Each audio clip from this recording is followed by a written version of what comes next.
Most people think the most dangerous thing in Nigeria is a dark alley or a forest path. They are wrong. The most dangerous place for a girl like me is a 5-star boarding school with a high wall and a gold reputation. My name is Nara. 6 months ago, my parents celebrated at our local church in Makoko because I'd won the Silverwood Excellent Scholarship. My mother cried, saying God had finally remembered us. My father sold his only fishing boat to buy me a designer trunk he couldn't afford. They thought they were sending me to a palace, and for 90 days it was a palace. Sloan, the daughter of a senator, became my best friend. She taught me how to walk, how to contour my face, and how to speak so no one could hear the slum in my voice. She gave me a world where we drank imported water and slept on silk sheets. I was the star. I was the girl who had it all. I even stopped taking my mother's calls because her talk of fasting and prayer felt too local for my new glamorous life. But 2 nights ago, the lights went out. I found out that my scholarship wasn't paid for by a charity. It was paid for by a man known only as the collector. And the graduation ceremony Sloan promised me, it wasn't for a diploma. It was an auction, and I was the highest priced item on the list. Right now, I am standing in a penthouse suite on the 20th floor of a hotel in Victoria Island. Downstairs, men in white agbadas are sipping champagne, waiting for me to be delivered. My parents think I'm in a library studying for finals. Sloan is standing by the door with a cold smile and my passport in her hand. Don't blink, because I'm about to show you how the best school in the country sold me to the highest bidder, and why my mother's prayers are the only reason I'm still alive to tell you this. The wind off the Lagos Lagoon smelled like fish guts and diesel fuel, but to me, it smelled like home. My name is Nara Okoro, and I grew up in a 2-room shack built on wooden stilts above the murky water of Makoko. Every morning, I'd wake up to my father's paddle cutting through the waves. Every night, I'd fall asleep to my mother's prayers over our kerosene lamp. We didn't have much. Our toilet was a hole in the floor. Our kitchen was a charcoal stove on a plank. But we had dreams bigger than the shack could hold. I was 14 when Mrs. Adeyemi pulled me aside after class with a manila envelope and hope shining in her eyes. Nara, your scores were the highest in Lagos State. You've been selected for the Silverwood Excellence Program. Silverwood Academy, a boarding school in Jos for Nigeria's elite, politicians' children, oil magnates' daughters, fees over 2 million naira per term, but my scholarship covered everything. When I told my parents, my mother dropped to her knees speaking in tongues. My father, who rarely showed emotion, wept.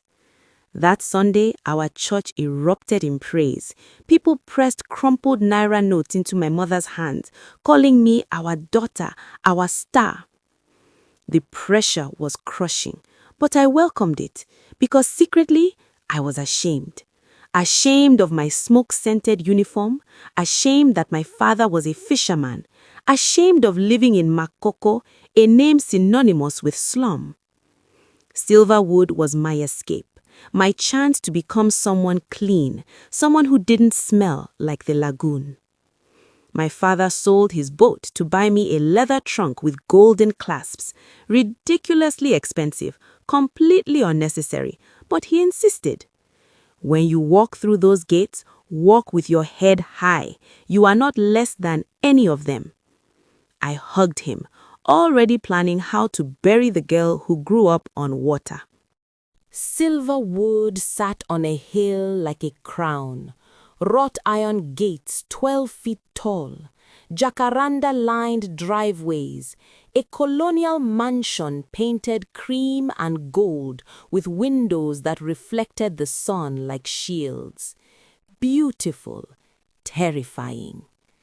Mrs. Okonkwo, the director of student welfare, met me at the gate. Her smile was sharp, her bellies lingering on my second-hand butter flats with something that might have been pity or disgust. She led me through marble corridors, past oil paintings and silver trophies.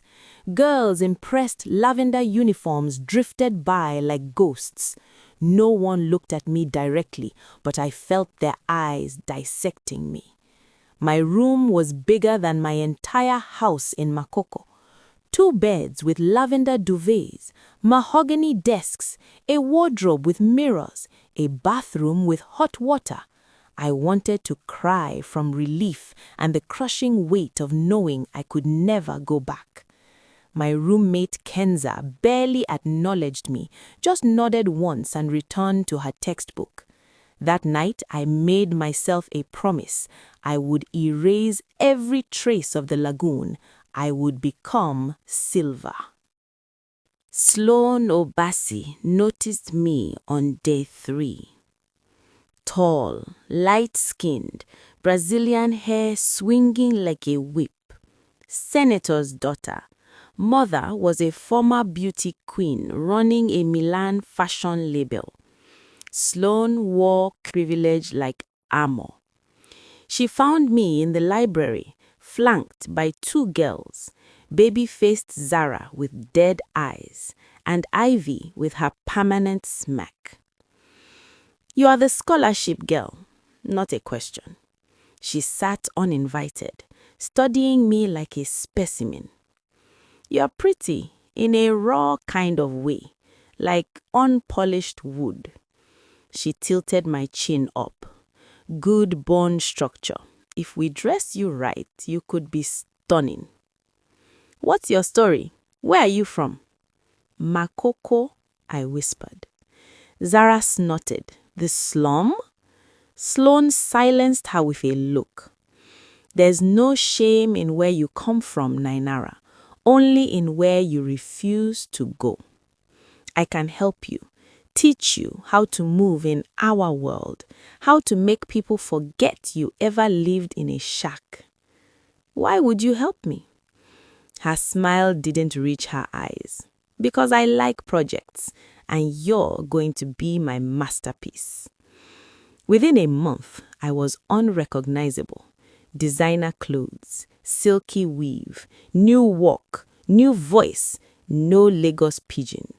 Sloan corrected everything. "Never say my papa, say my father. Words matter. They are the difference between sounding like help and sounding like the owner." I started skipping my mother's calls. Her voice, emotional, full of prayers, reminded me of who I used to be. "Naira, you sound different. Are you eating well? Are you praying?"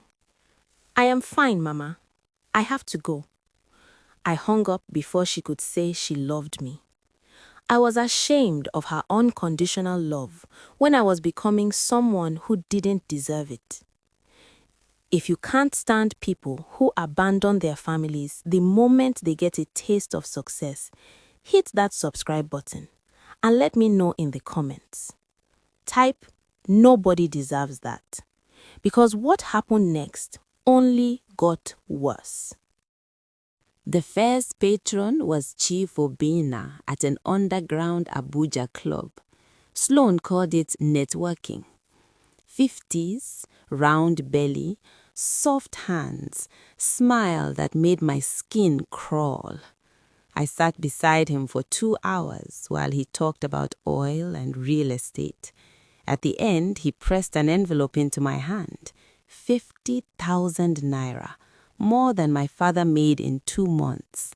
I should have returned it, but I didn't, because for the first time, I had power. Power to buy without checking prices, power to send money home, power to never feel small again. I told myself it was harmless, just kindness. Kenza saw through me. "Where did you get that?" She pointed at my new designer bag. Sloan lent it to me. "Nothing is free, Nara, especially not from Sloan." I ignored her, ignored the knot in my stomach, ignored my mother's warnings about friends who smiled with their teeth but not their eyes. Late one night, Kenza told me about Chioma. Chioma Nwosu, scholarship student 2 years ago. Brilliant, part of the Ivory Circle. She went on a retreat with a patron from Kano. Never came back. The school said she withdrew voluntarily. Her roommate said Chioma was terrified, tried to run, but Sloan convinced her it was safe. Ice flooded my veins. Where is she now? No one knows.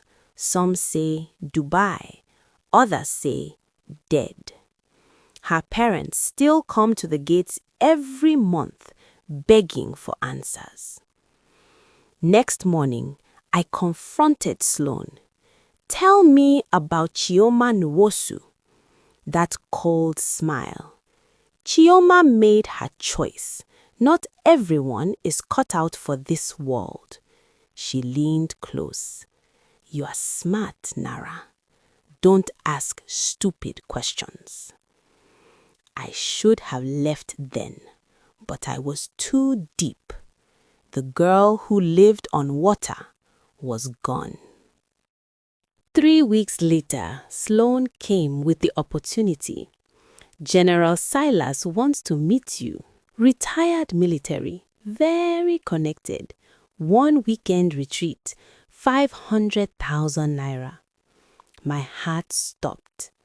Enough to buy my father a fleet of boats. Enough to move my family out of Makoko forever. What does he want? Just your company, conversation, nothing you can't handle. And if I say no?" Her smile vanished.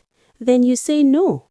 But opportunities don't come twice, and scholarship students don't get second chances."